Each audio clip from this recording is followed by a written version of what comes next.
nk'uko byaje kumenyekana ijoro ribanziriza umunsi wo gutanga Ballon d'Or, ijoro ryo gutanga ibihembo by'abahize abandi ku mugabane w'i Burayi, bikarangira ikipe ya Real Madrid ititabiriye uwo muhango nyuma y'uko byavumbuye ko hamenyekanye ko uwitwa Vinicius Junior ataza guhabwa Ballon d'Or ahubwo iza guhabwa umukinnyi wa Man City Rodri, bikaza gutuma ekipe ya Real Madrid n'abakozi bayo bose nta n'umwe ugera ahantu habereye umuhango wo gutanga ibyo bihembo.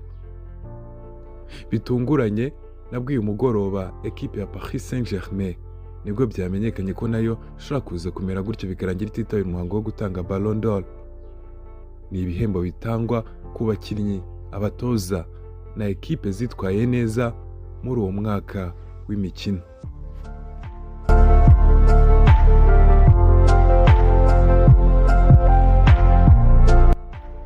Ekipe ya Paris Saint-Germain yagombaga kwakirwa na ekipe ya Marseille mu mukino wa shampiyona muri derby, muri classique yo mu Bufaransa, ariko kubera impamvu z'ikirere match ntabwo yigeze iba, biza gutuma isubikwa hanzurwa ko izakinwa kuri uyu munsi wa mbere turiho ku itariki ya 22 z'ukwezi kwa 9 2025, ari nawo munsi ku isaha y'isaa 3 ibirori byo gutanga Ballon d'Or ku bakinnyi na ekipe bitwaye neza umwaka ushize w'imikino aribwo biza gutangira. Uwo mukino nawo waje gusirwa isaa 2, ubwo bihurirana gutyo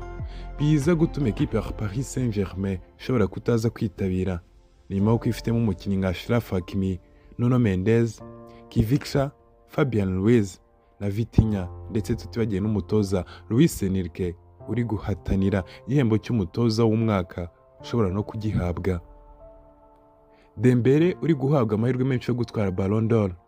uyu mukino ntabwo ari buwukine kubera ko afite imvune akaba ari hanze ukundi kwezi, ariko ntashobora kutahagaragara kubera ko ntabwo yajya kwakira igihembo atari kumwe n'abakinnyi be bafatanyije nawe kugira ngo agere kuri izo nzozi ze no gukora amateka n'ibigwi muri ekipe ya Paris Saint-Germain.